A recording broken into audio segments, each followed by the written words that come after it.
morning, everyone. Thanks so much for being here today.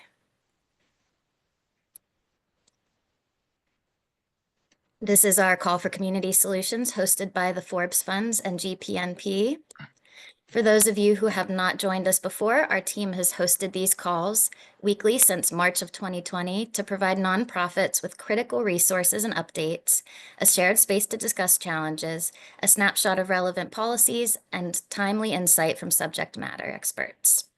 Since that time, the Forbes Funds and GPNP have hosted 5,642 meetings with the participation of over 48,163 community members for discussing emergent needs and opportunities in the social impact sector. We do all of this, excuse me, utilizing a dual framework that draws on the United Nations Sustainable Development Goals and the social determinants of health to align cross-sector and guide the outcomes of our work. We also use the 8 returns model. The 8 returns model guides how we measure the success or returns on various forms of investment. For today's call, we encourage you to go ahead and use the chat function to share your name and organization out with the group, as well as any comments or questions you may have during today's call. We also strongly encourage you to join us on screen to maximize engagement. We'll reserve time for a Q&A after our speaker presentation today, followed by a Forbes Funds GPMP ecosystem updates and a public policy recap from Emily, our GPMP director. And as a friendly reminder, there will be a poll at the end of the call. Please be sure that you complete that so we can keep our content and resources relevant. So today we have with us, Aasim Shabazz from Twin Cities Innovation Alliance, and he's going to talk with us today about moving beyond imagination, patterns of creative action. So sorry, my screen went blank.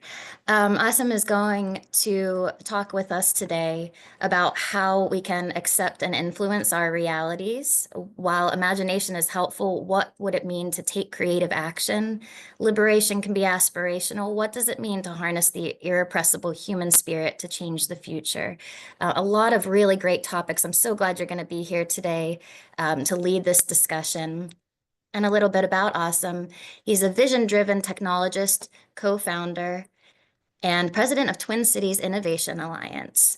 Aasim drives innovative solutions to complex problems faced by communities and organizations. Aasim serves as the architect of the TCIA's annual Data for Public Good conference, a cultivated experience for meaningful contributions, co-powering, and change-making, and relationship building in digital justice.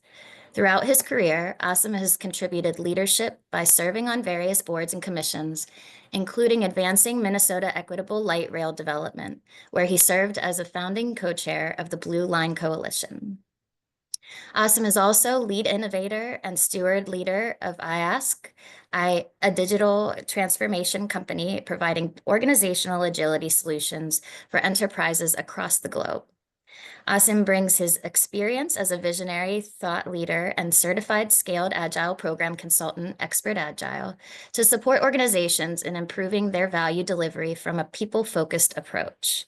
He effectively leverages his experience of 20+ years of working in the areas of agile teams, design thinking, lean practices, safe transformation, change management, strategic planning, organizational design, as well as human resource strategy. Wonderful. I was going to say awesome, but that is actually a name. Awesome. All right. So I see we don't have Fred with us today, so I'm going to go ahead and turn it over to Aasim to get our presentation started, and then we will have our policy updates from Emily. Aasim? Hey, good morning. Thank you, Christine, and thank you for the Forbes Fund and for Fred, Emily, everyone who supported the good work that we've been doing and collaborating for the past almost year. And so we're going to start the conversation off. We already know we're in the midst of change. Everyone always says that now, and I think that as we think about capturing what does it mean to have this arc, right? You have my bio, the amount of context and perspective that is in it is really to try to give you a breath of how to relate to me.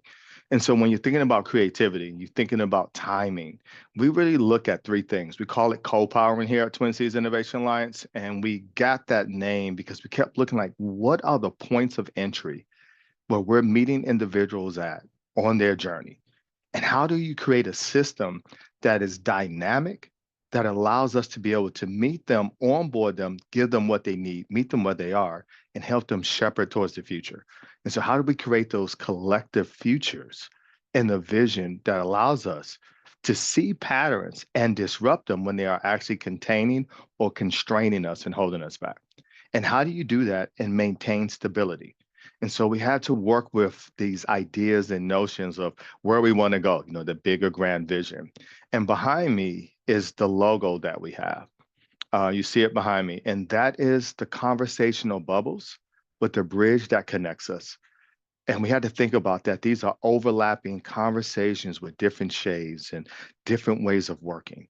If you are leading an organization, it is hard to affect the transformational change in work processes, integrating new ideas, and then maintaining day-to-day operations. And so in my background, we call that development of new ideas, and operations.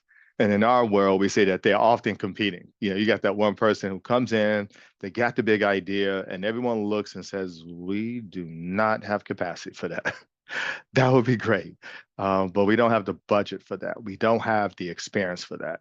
And so you have to really think about the perspective of how do you challenge those norms that are actually holding you fixed into place, though your narrative, your language, and let's say, your marketing to the community is that you're innovative.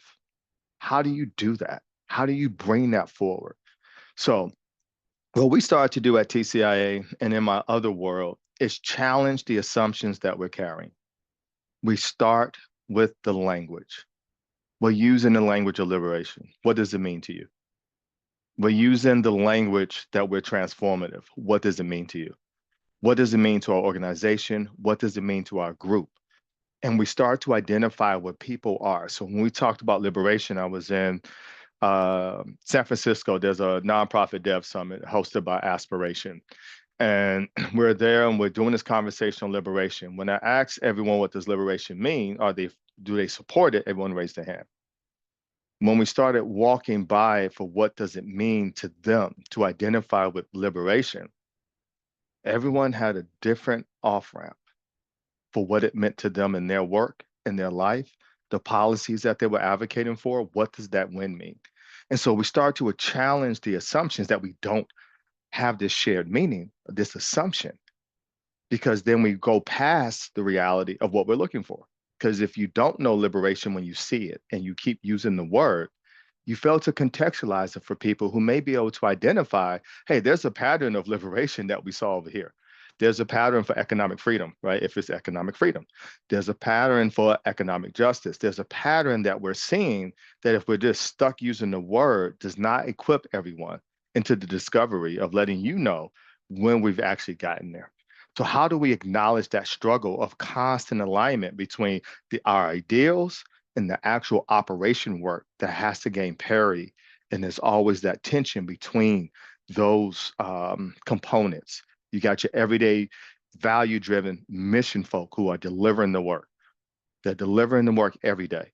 And if you keep changing on them, how do they adapt to that change, that equilibrium?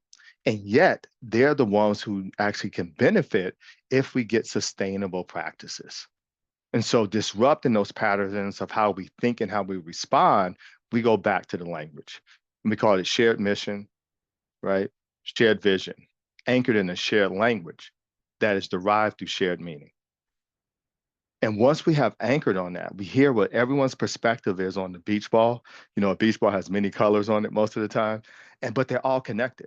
And so if I can relate, and since I can see some of the names here, if I can relate to Emily's perspective, it doesn't make it wrong if I'm in accounting. We're in the same organization. Our perspectives, however, our context that we're bringing to the whole, how do we integrate that? So we don't create what we call in systems change, accidental adversaries.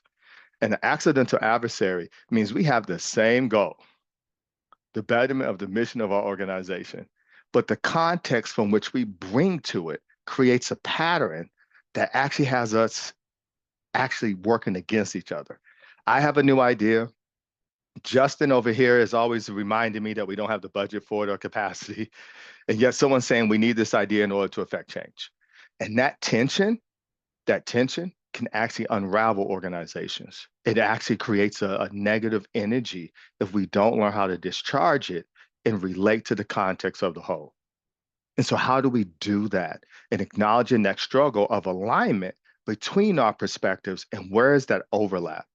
That we have this shared mission that results in shared vision. So now let's go back to that accounting perspective, or better yet, the funder's perspective, which is usually very far away if you're a nonprofit from how we actually get the work done compared to the grant that we wrote in order to get the funding. And how do we get that alignment and how fast does it come into being? A lot of the times we have found that it comes down to redefining what is within our control.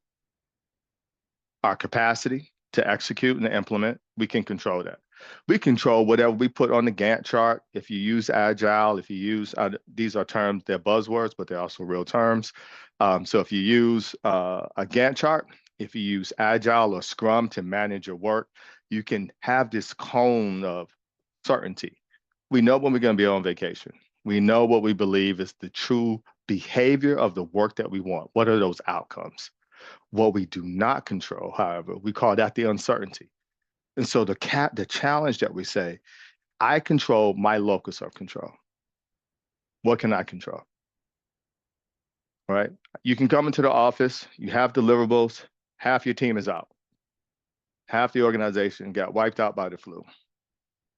This is what becomes the realities of when we start to pitch new ideas and start to bring them forward. So we created an idea board, and we call that our capacity constraint.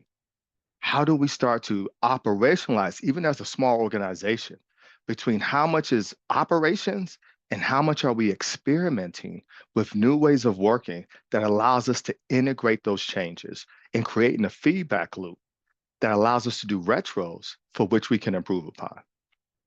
And now, how do we take that retro serious? I was talking earlier with someone on this call, one of our teammates, she just left, named, we call her code name YN for short. Yes and no. But we had retros. And one day she pinged me and it's like, so what's the purpose of the retro? Because I was like, that seems loaded. So clearly, if you ask me the purpose of the retro, it's not delivering what it should. It's not functioning the way it should. The purpose of the retro is for everyone to self-examine patterns for which we need to disrupt our own behavior. And then to pick the one that we can operationalize to help transform the ways of working within. And we call that the wow. So of course I explained it and Amelie didn't get why. And so she sat on the call with me, patiently trying to figure out how to tell me, Aasim, it's not working. And I was like, oh, she's nodding. I was like, so why you asked? She's like, I'm glad you asked that question. It's not working. We're not meeting our community where they need. We're making the recommendations of what to change. And then everyone says they don't have time to implement the change. I had to sit there and think about what does that mean? Because in my mind, I want to say, no, it works, right? It works when I'm there. I see it work when I'm there. And that was my actual response. And she said, yeah, it's when you're not there that it doesn't work. And so how to build systems that are sustainable, that anyone can be able to step up and lead the transformation and lead the change. So then she asked me, she said, can you come back and show up for 3 of these, coach us on what that pattern is again, and then I'll step in and then we'll hand the baton off so everyone gets the experience of leading the retro. And then she came up with the guardian of improvement, the guardian of change. And that guardian is the one who every day in our DSU would ask about who's leading this change? Where are we at with this adjustment? Are we better with communicating with the community? Are we giving them enough lead time? What is it that we said we would do internally? Are people saying when they're going to be out? What are we doing? And that allowed us to test our assumption and validated mind or invalidated mind that the system was working. And so what I learned from that and what we learned is that we had to keep challenging our ways of working so that don't become operational norms. And when you think about operational norms, as a manager, our goal is stability. Everyone knows what time we open, everyone knows what time we close. Goal of a manager is stability. The goal of stewards and leaders is to disrupt that, is to continue to push the envelope. So we came up with Discover. How do you do that? You discover who's going out as a product manager, product owner, discovering what is new in the world. Today, it's AI for everybody. It's like AI on steroids, AI on coffee and caffeine if you're early in the morning. And we started to look at, okay, this is what's happening to our communities. So then we don't have the option to be the reactionary group. We can't. As an alliance, we have to meet our members and our community people in a dynamic way for where they are. So we stop saying we're looking for systems change. We're using that word wrong because systems don't change overnight. They change dynamically.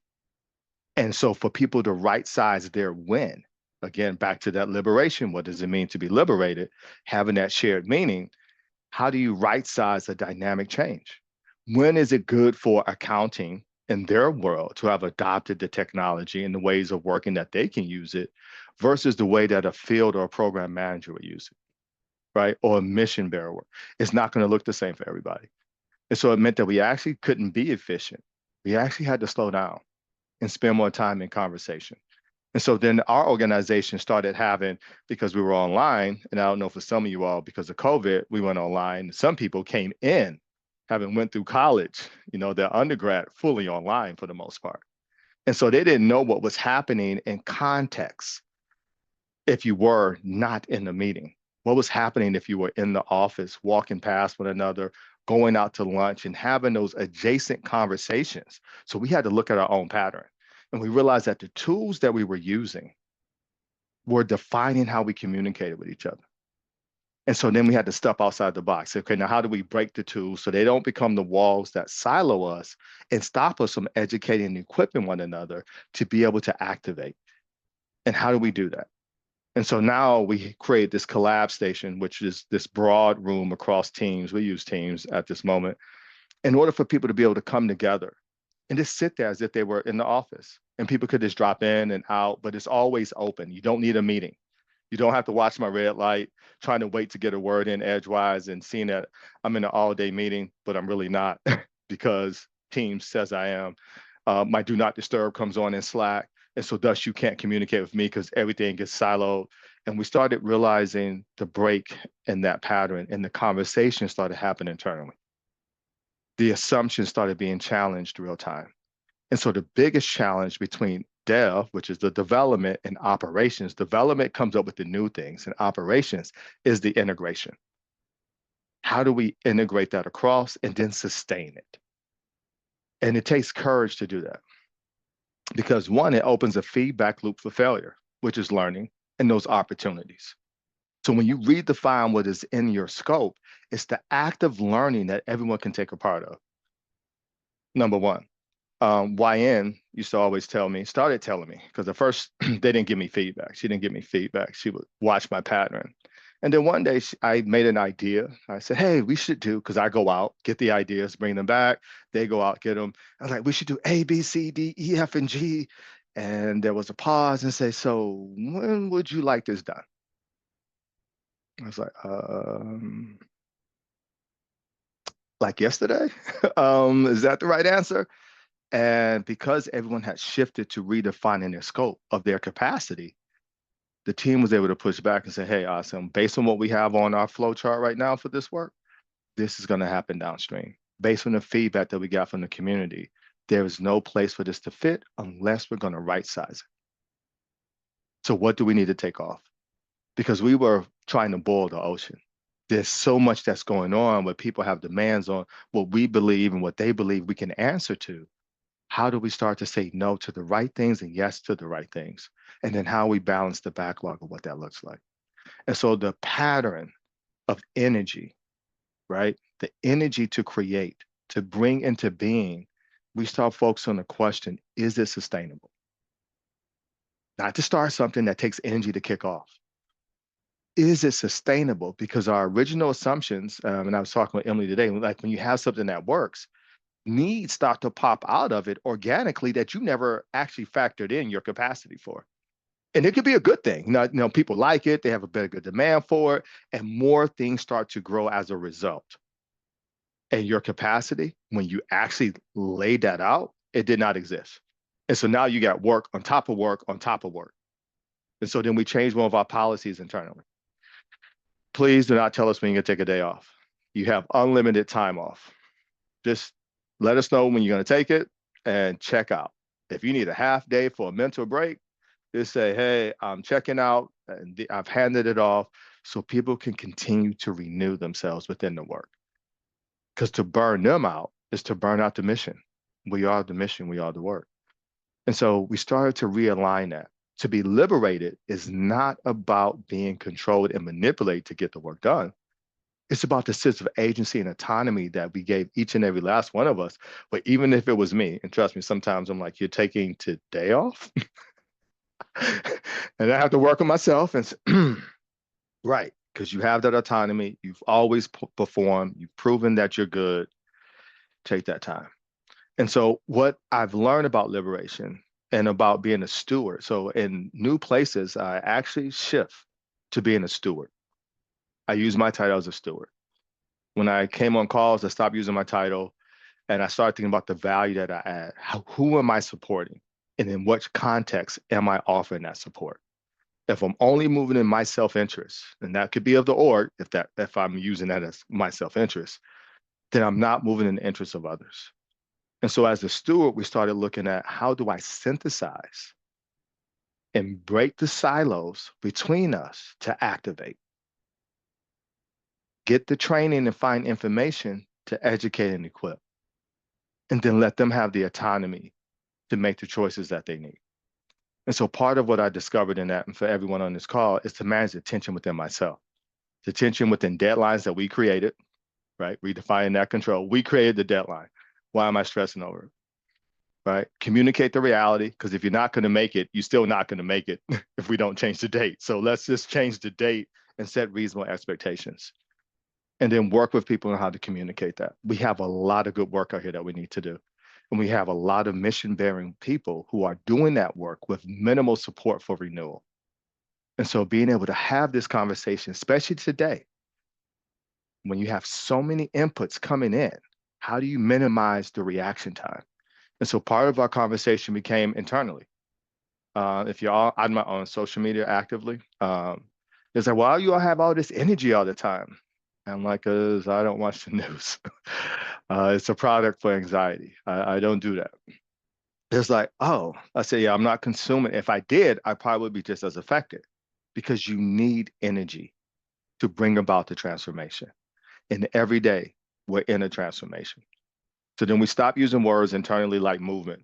We're not movement builders. Nope. We said we're infrastructure enablers. We're building out patterns for people who can come behind us and come over the bridge and it's there when they need it, which means we have to go out to the future, co-powering, right? We got to go out to the future. We have to be present and we have to listen with accurate reflections of the history in the context of the people experiencing it. And that we have to do all three at once. Now, that means I may assign MJ, Marika, my co-founder, may go out as a solutions person in the education domain and say, hey, these tools are popping up here and they're being misused in communities. Okay, how should they be used? What's the vision for how they should be used? We can't just say no. We can't just block and resist. What's on the other side of blocking? What does that look like? And how do we start to frame those visions in a way, because they're not one vision, those multiple visions from the student standpoint, from the faculty standpoint, right, from families, so that they show up and be in alignment. And so the objective here is not to be all things to all people, but to start to right size the way that we use our language to reimagine, to reinvigorate ourselves and move the burden of the old ways of using it. And then come up with creative ways of using it, and then having the courage to self-manage. So one of the aspects we said was, as liberators, defining the spaces, we need to be better hosts. Operate as a host. A host is meeting the needs of those people when they come in. If anyone's ever been to a restaurant or a party and you get a host that's kind of radiating negative energy, you're like, whoa. They set the tone for the whole experience. If you have someone who's always coming up to you as a waiter, and I've served these roles, so I'm speaking from experience, and I look at the table and all the glasses are empty of water, your food isn't there, yet actually, do you need anything? Versus reading the room, reading the space, and connecting to the people. And so part of that is honoring the social contract between us. If I see needs in my team, I don't make them always have to tell me the need that I'm perceiving. I let them know what I'm perceiving. And then how do I bring that solution in? And so the last part is don't wait for funding.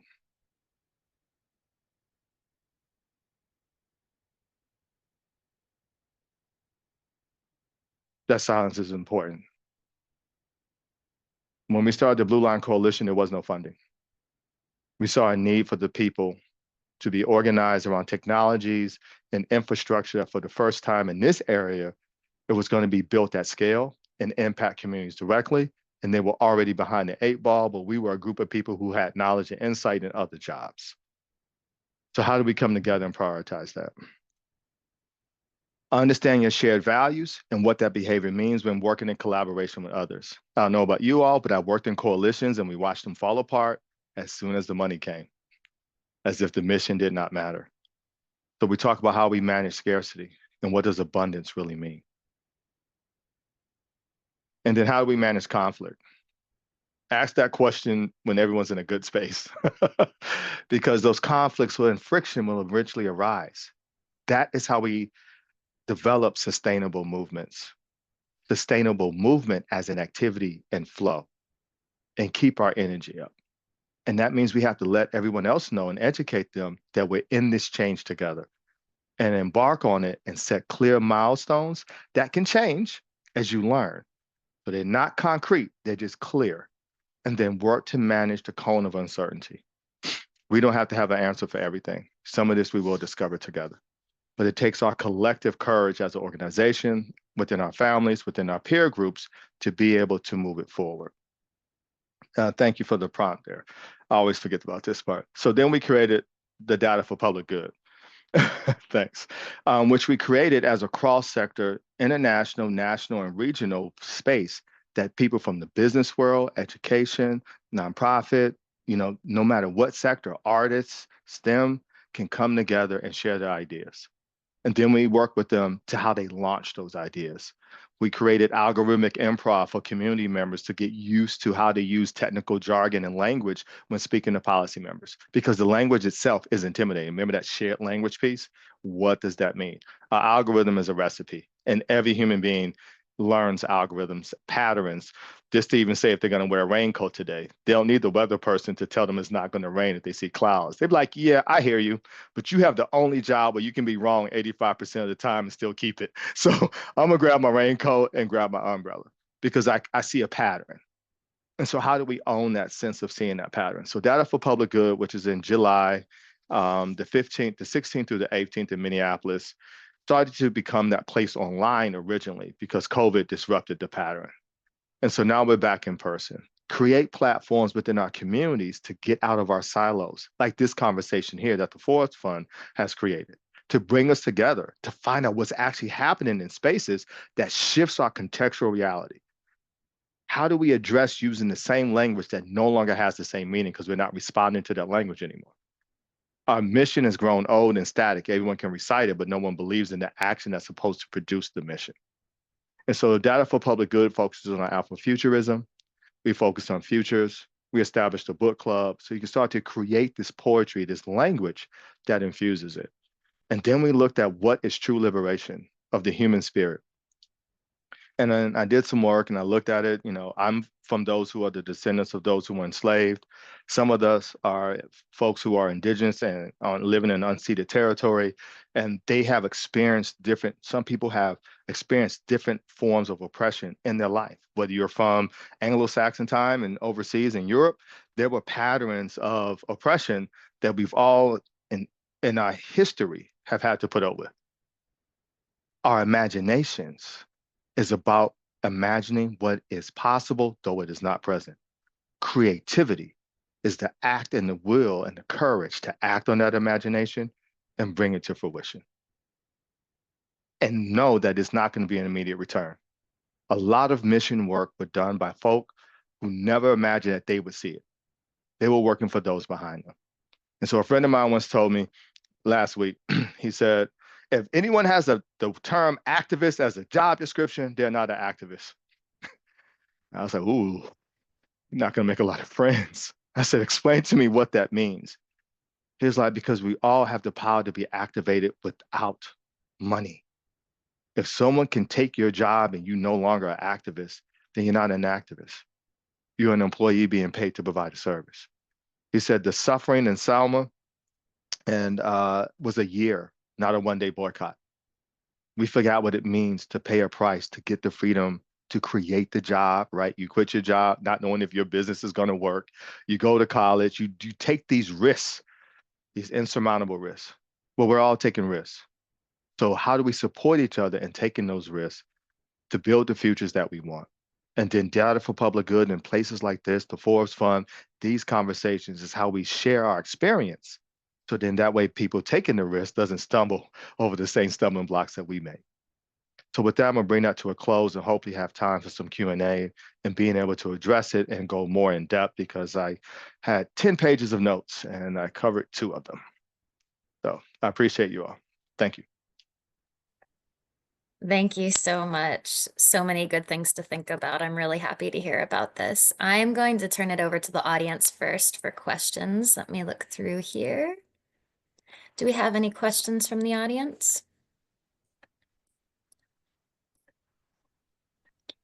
And while we're waiting, I know a question that I have, Aasim, is just thinking about coming off of this call as a nonprofit leader or someone in this sector, social impact sector, thinking about where do I even start here? Like I hear what you're saying. I agree with it full-heartedly, wholeheartedly. And sometimes it feels like a mountain to even have that conversation with the people working around you. What would be your advice on getting that conversation started and carrying this message past today's presentation back to our places where we're working and being in community? That's a good question. That is the challenge. I had the pleasure, Christine, of working with Nora Bateson and Warm Data, and that's actually how I actually wound up meeting Fred was through that work and you all. And one of the challenges that she put out there was don't try to run and bring it to other people. Challenge yourself first. What are you, where am I getting frustrated at? And it's coming out on my team. It's that frustration as the host is showing up, the tension that I'm managing. What language am I using? Do the self-assessment from an asset base though. Make it as an asset because sometimes we diminish our assets if we critique the wrong way. So don't go into dwelling and ruminating. Go start with the vision of yourself. How did you imagine yourself in your day-to-day work? And then how are you actually showing up and how we close the gap? The second part of that is start to have informal conversations, right? Have informal conversations. That's a good question about the ways of working that they are experiencing. What brought them to the company? What brought them to their work? Start to build that context as a leader, as a steward, without a formal call to action. Start re-engaging people for why we started doing this, so we can remember. Okay. And then we started that, and that leads into, I think that's Daniel, how do you identify when people do not share the same understanding of the language? You have the conversation with them off camera per se. What brought them in, you start to hear how they described it. I had a person who was like, everything was pro-black, pro-black, pro-black. And I was like, where did that come from? How did you get here? What's your journey? And then they share with me their journey, that they were born in the suburbs, they grew up there, they were the only one in their school. It wasn't until they got to HBCU that there's like, oh, there's a Black identity that they could identify with. And it's like that became front and center for them. For some, it's being in the school or in science, and then you go to a field and you discover there's other women there. And you're like, wait, I'm not the only one who has this interest. And it's like, okay, yes, I have an identity. I am not alone. So sometimes it is that point of space is to have those informal conversations. Does that help? Absolutely. I think setting and all of those things, posturing, those are all very important as well. So thank you. Yeah. Let's see. We had a question from Emily about how you check in with yourself to give up control while recognizing places where you do have control, and what are some exercises or thoughts that you tend to come back to? Oh, that's a good one. I have my imagination self, that's I call my higher self. And then I have me who is real time having to hold myself together with the vision that I have in front of me of the space I want and how do I control my impulses. Some of the core questions that I ask myself, am I being motivated by anxiety or by mission? Anxiety is a timeline. Anxiety is the fear that makes me want to jump in and take control. And so, what about me is that characteristics? That's that trigger point, I call it, on my point of entry. And so, once I get a better grasp of that, I start letting the team know this is my intent and push back. I bring too much work to the table, push back. I may react, I may take it scorn because I have to learn how to cope with this feeling I'm having, but it's not you, it's me.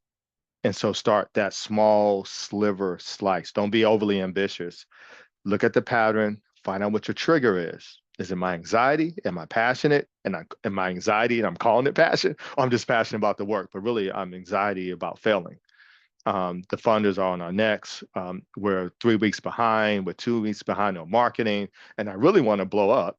I really want to holler and scream and get everybody to action. And I have to keep tamping down. And so I'm blocking my own flow. So I have to acknowledge that I'm blocking my flow. I have to acknowledge that I really want to let this energy out. And so how do I find the creative ways of doing that and speaking with my team and then finding ways that I work out, I walk, things I can do in my pattern. I have walking meetings with people so that way I can get the energy out while we're walking and talking.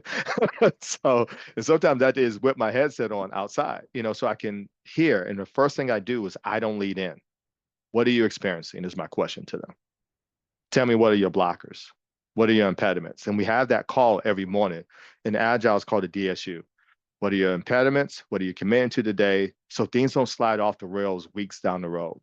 One thing I learned is that people will tell you everything's on track when it's not. You have to listen to realize it's not on track. You have to listen to realize there's a dependency and you haven't gotten the thing you need. There's no way you can be on track. If Ralph over here said that Samantha owes them something, they can't move. And so then my job becomes how you break those barriers down. I hope that helps. But it is a constant loop within yourself. Absolutely. Very important. Thank you. It looks like Camille wanted to ask a question. Go ahead and come off mute.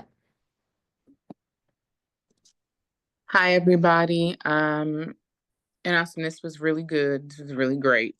Um, Affirmed a lot of my own beliefs and practices around being a leader. The work that I do, I'm co-founder, executive director of a nonprofit called the Greenwood Plan, and we work to make entrepreneurship more feasible for Black folks in particular in the greater Pittsburgh area. I often find that a lot of what you discussed, while we're talking about nonprofits, well, this call is for nonprofits, I try to instill these same beliefs in our for-profit businesses.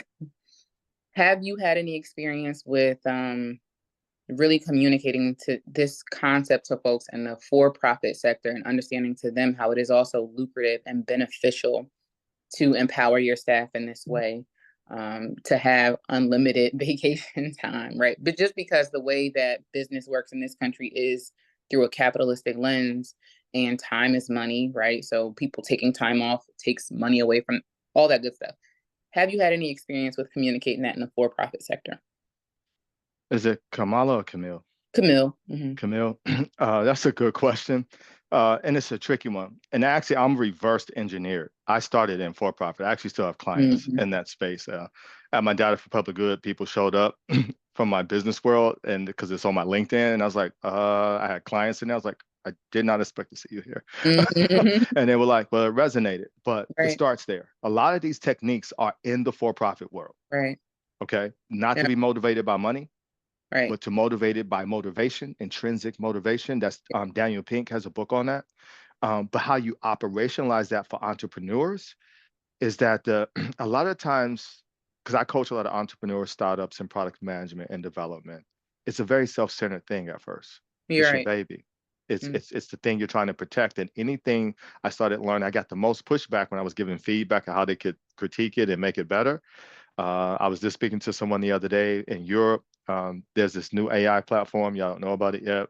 I'm NDA, but I was giving feedback and he kept pushing. He's like, well, we got $2 million. I was like, yeah, that's always the failure because that's what we call the flash in the pan. That's the only $2 million you got. It's not sustainable yet. And so you start saying, how do you imagine it? And how can I give you feedback that helps? Because you have an idea you want to protect, and I'm not here to squash it. Right. So that's my core. And then the last part is everything's not about profit. What's the value impact of the work that you're doing? When especially in organizations, usually these events, we call them PI plannings, they happen every quarter, basically. And a lot of times we'll get up there and say, hey, we made $5 billion. And I would watch the audience in this last quarter and they'd be like, and I got none of that. Right. And so connecting people to the mission and the vision is about what that means. So how do you connect people to the mission work while they're there? Right. And start speaking to that more than you speak to profit and loss. Why Yeah. they're there? Why are you here?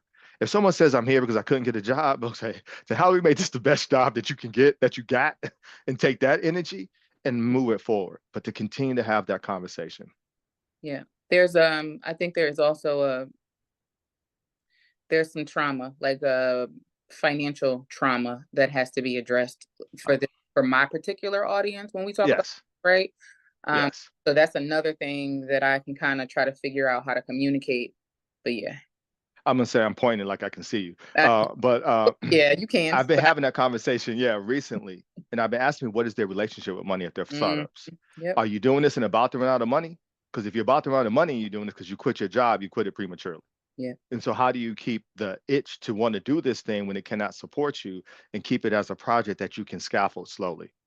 All right. And start to bring that out and move it. And so one person said, oh, my relationship with money is horrible. And guess what they were starting? They were starting a mental health business using AI to tailor profiles for people who had a bad relationship with money. I said, you probably have to work on yourself first Right. Right. and bring that back forward. And it's like, and the money I was working on to do it is running out. And so have them have those real realities because the anxiety then trumps their business and their practical values. They start being motivated by the motivation shift. I motivate because I have a problem to solve. There's people I care about, impact the community, and I'm running out of money. Okay, now I'll take anything. I'm Okay, in now, survival. yeah, Right. now I changed my product. I changed my mission. You know, you start hitting too much change. You're like, okay, listen, let's get a part-time job. Let's right-size that equation first. Start having real conversations with them because Mm, even if they don't use it, if they go and they're successful, that's one thing. Most right. of the time, that pattern is it steps down, and they can remember the good advice. And then this was their pilot, and the Right. next one they can be more successful. Right. Thank you. Thank you. Yeah. Thank you Someone so asked me what's much. the instances of projects that I've started without funding. Everything I've Yes. done it without funding.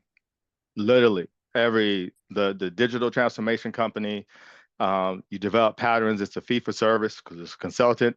All you need is your intellectual prowess. I have another venture I'm starting. People have jobs, and I'm like, hey, if you're coming in here to make money, let's kill that one.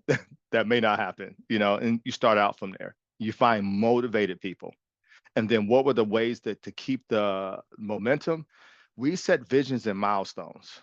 We set visions and milestones. And I don't say one vision, visions, because everyone has a different space. And I'm always calibrating to what is that space.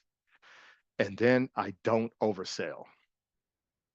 That's the worst thing you can do. It's overpromise as if my energy will somehow catapult us to the moon. Eventually, charisma becomes toxic. Period.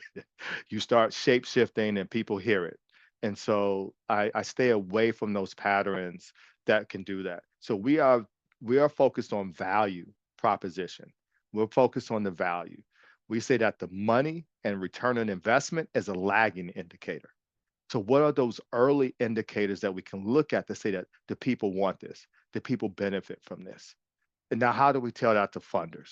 Or how do you continue to move forward? And get that. And sometimes you got to deal with the frustration that the funders are over here and you're over here, and they don't have the imagination to close that gap. They have strategic mandates, they're managers, they can't make the yes, even though they agree with you. It doesn't mean that what you're doing is not good. So then keep it moving slowly and keep it popping up in places. So we create places where we say, hey, we may be able to fund you to get you there. We can get you to an audience online. We can do our best to get you with the exposure and to help them keep being motivated to move forward. And so one of our initiatives right now is a currency that's based on value and not debt. Look at the way that you value something. How do we get investors to fund the value based on value that has been created in a community? And so one of the models that we came up with in reflection is, hey, the Great Lakes, some of them are toxic in certain parts of the year with algae bloom that you can't drink from them. How do we put a value and a token on that or some sort of currency that the community, as they take actions to purify the system, because they have to realize that this what they do locally, there's a system that feeds into it. And so how do we expand out and continue to look at the ways of working that produce value as a system? And so there's different approaches that we're experimenting with, but it's always the motivation has to come from the problem that we're solving, not looking for funding. Because I've seen funding come in and the group falls apart. But they were doing great until the money came in. And so then it had nothing to do with money. I hope that helps. I can't see who wrote that question. Sorry. Yes. Wonderful. Thank you so much. These were fantastic questions. Wonderful things to think about, especially as we kick off the week. Again, you all can access the recording of this on the GPMP member portal or in our newsletter on Friday morning. And I'm sure you'll be happy to, Aasim, can we put your contact information in the chat so that Yeah. everyone can reach out if they would like? I will also add the website for TCIA again, and information on the data for public good.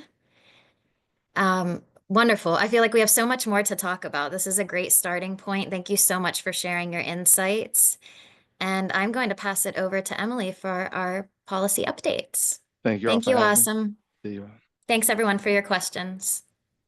Thank you, Aasim. Yeah, and the questions were fantastic. I appreciate, Camille, your question about the cross-sector implications of this model, because so much of what we're talking about recently has been around aligning with small businesses and other partners to think through, like, what does community good look like? A lot of times those conversations are very siloed in the nonprofit community, and we can't keep operating that way. And so really giving up that control and figuring out what that balance looks like and how to, yes, make profit margins and also put the work first is tough. So I really appreciate that question. So I'm going to jump right into our policy update. We've got about 12 minutes. So you'll see, oh, thank you, Bree, the poll for the call today on your screen. So today's updates are more so policy updates versus ecosystem updates for GPNP. Those are one and the same. We had our public policy committee meeting last week, and I'll do a brief recap, but the main thing I want to focus on today is what's going to be happening tomorrow, because we have some critical elections to keep an eye on as it comes to kind of temperature of federal government and where control lies in the space to be able to influence a lot of the policies and discussions that are impacting nonprofits right now. So the first is that there's a special election taking place in Florida districts for the U.S. House congressional seats in District 1 and District 6. These are two vacant U.S. House seats that need to be filled. And so right now, the majority in the House is the Republican Party with 218 seats to 213 seats. The Democratic strategy for candidates Gabe Alamont in District 1 and Josh Weil in District 6 is to flip those seats. So it becomes 216 to 215 to really narrow that majority in the House for the GOP. The Republican strategy is exactly the opposite, so really looking to maintain control. And you've seen Donald Trump and other politicians weighing in to endorse or praise both candidates, Jimmy Patronis or Randy Fine, who again are in Districts 1 and 6, to align their campaigns with the Make America Great Again agenda. And so just kind of looking at context and managing expectation. So these districts are traditionally Republican strongholds. This is where, I believe it was last election, Matt Gaetz had won by a landslide against Gabe Alamont previously. And so with the first district rated as like a +22 for Republicans and 6 as a +7, the implication is that Republicans are favored to retain control of these seats. But what is really shifting is a lot of the discourse around this election, because they're signaling a shift in voter sentiment away from traditionally conservative talking points. And a lot of this is in response to some of the criticisms of what is happening at the federal level with the Trump administration. And so there are a lot of eyes on this election right now in Florida, and so I would just encourage folks to keep up to date on the results of that election. And we'll be giving a recap next Monday, depending on how things are coming down. But that's really important to watch in terms of the majority decision and narrowing that gap in the U.S. House of Representatives. The second really important election right now is looking at the Wisconsin Supreme Court election. So the Wisconsin Supreme Court, smaller than our Supreme Court for the U.S., is composed of 7 justices. It is the state's highest court, and it has appellate jurisdiction over all courts in Wisconsin, and also can determine which cases it will review. It can also hear original actions. So unlike with the Supreme Court, hearing things brought up that are appealed, it has the ability to hear cases that have not been heard previously in other Wisconsin courts. And so looking at kind of how this election is shaping up. This is historically the most expensive judicial race in U.S. history. Spending to support candidates has exceeded $100 million. So Brad Schimmel, who is a conservative candidate, has received about $46 million in support, including $20 million from Elon Musk, while Susan Crawford has secured over $36 million and been backed by George Soros. This is another election where there's a ton of momentum early on, and so early voting turnout is up by 48% compared to 2 years ago, and over 345,000 ballots have been cast statewide through mail-in. Looking at candidates' profiles, Susan Crawford is emphasizing more liberal values and a focus on reproductive rights and accessibility, whereas Brad Schimmel aligns more so with conservative priorities, and doesn't really engage in a lot of contentious issues. But we do know that the ideological balance of the court is on the table. You've seen the Trump administration really backing Brad Schimmel. And so looking at how potential rulings on abortion rights and redistricting specific to Wisconsin, where the court previously mandated legislative maps be renewed after ruling Wisconsin districts were unconstitutional in 2023, that's a really big case right now. And also looking at the abortion law in the state of Wisconsin, which is going to determine whether or not it's going to reinstate a law from 1849 or recognize constitutional protections more modernly for abortion rights. And so just kind of an update on where conversations are nationally, to put into context some of the conversations that we've been having around what the impacts of federal conversations on our local work is. It is a couple of degrees of separation away, but it absolutely impacts, how individuals see the work of the nonprofit community, how we access resources, and how we're supported or partnered with by government entities. So just kind of keeping those things in mind is really important as these kind of scales are potentially shifting at the national level. So looking at our policy committee meeting last week, the National Council of Nonprofits recently hosted a webinar and shared some resources, which I am just going to paste in the chat. Let me go back a slide because these were really critical, and I'm also going to share my screen in just a second. Just to, here we go. To look at what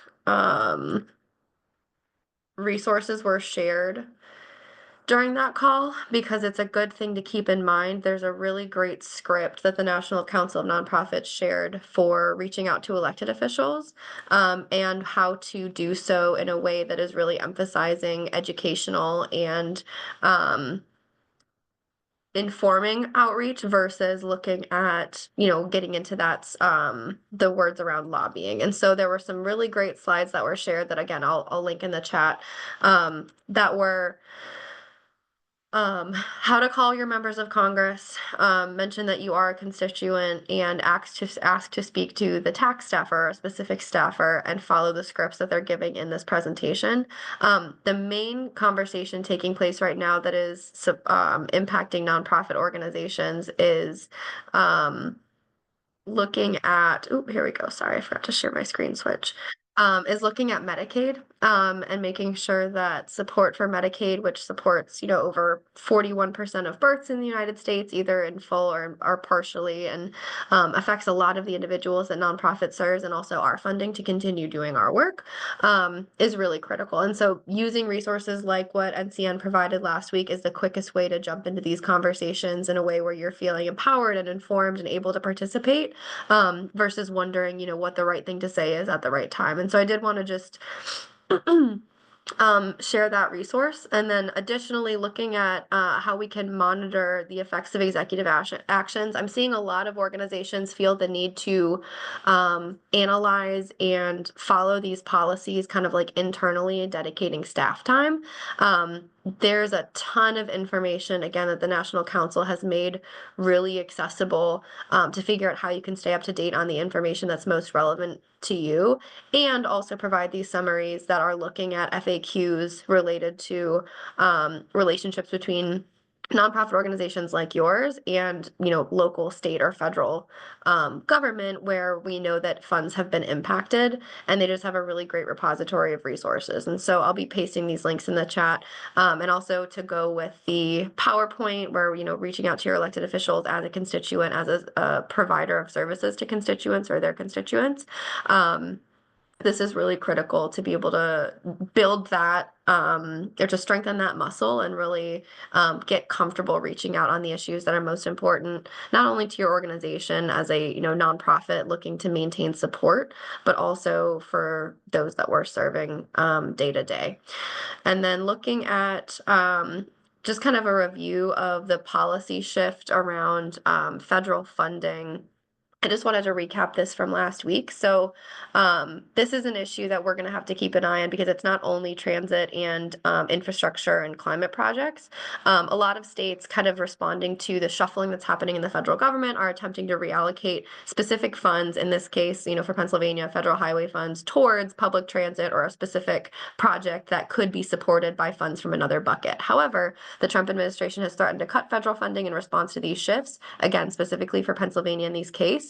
But the same way that we're seeing, immediately on January 20th, indicators that DEI funding or, language would need to be cut or regulated differently, we're seeing that now 2 months later, affecting grants and work that's happening in the nonprofit sector. And so really keeping an eye on, what the process looks like for shifting funds away from, one bucket towards another in response to something happening at the federal government.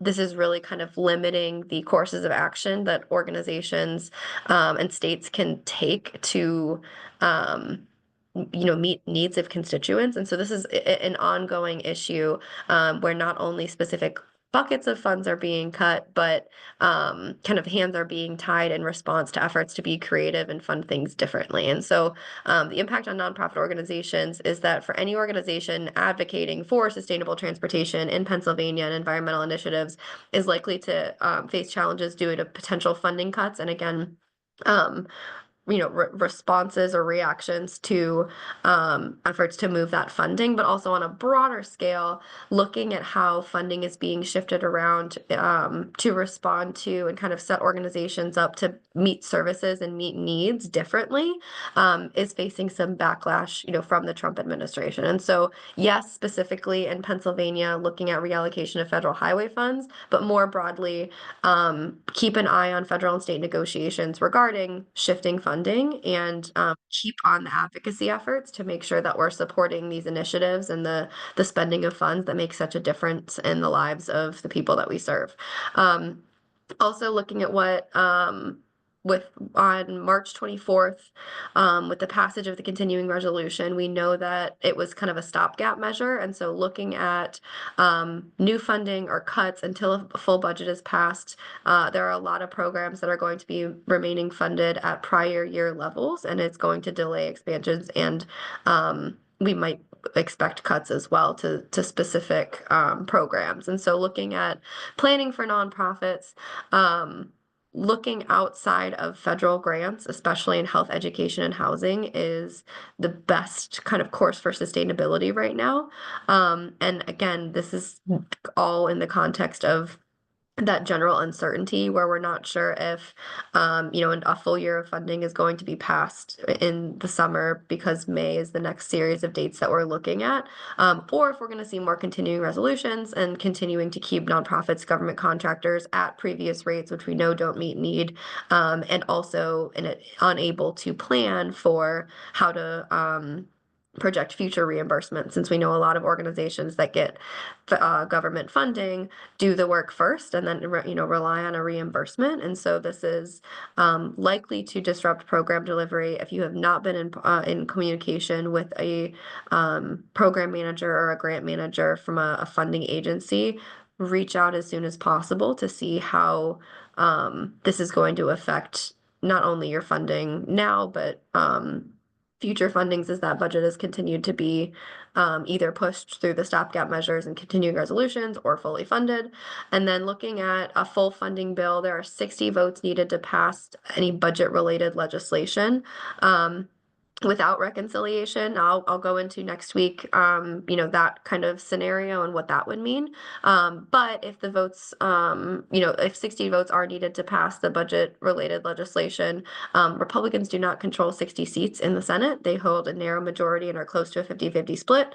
And so this means that there are at least 9 to 10 Democrats that would need to join them for any standard funding bill. And this is why reaching out to elected officials on both sides of the aisle is really critical, and making sure that we're reaching out to leadership to be, in lockstep with, the rest of their committees and caucuses. In the House of Representatives, Republicans do hold a majority. Again, it is very slim. And this is the, 218 to 213, hinging on the special election in Florida right now. And so looking at how majority is maintained, even if it goes to 216 to 215, there's going to be a lot of shifts in terms of party control, especially within the Republican Party, because there's some disagreement and debate around moderate versus more conservative leading policies. So there's just a lot, again, uncertainty is the word of the year, it seems, and that is true, within the government as well. And I understand that we're at 11:03 already. I'll pause this update till next week as a recap of, GPNP policy actions and priorities since the beginning of the year. The main thing is really keeping on advocacy efforts, evaluating within your organizations, how are we prioritizing or opening up capacity to engage with elected officials and, other constituents, and how are we balancing that work with other partners who have the same missions and agendas and needs for support that we do. So thank you everyone for joining this morning, and I'll turn it back over to Christine to preview the call for next week.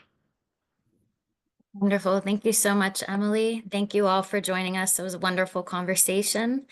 And I will go ahead and share our closing slide in case you missed the poll.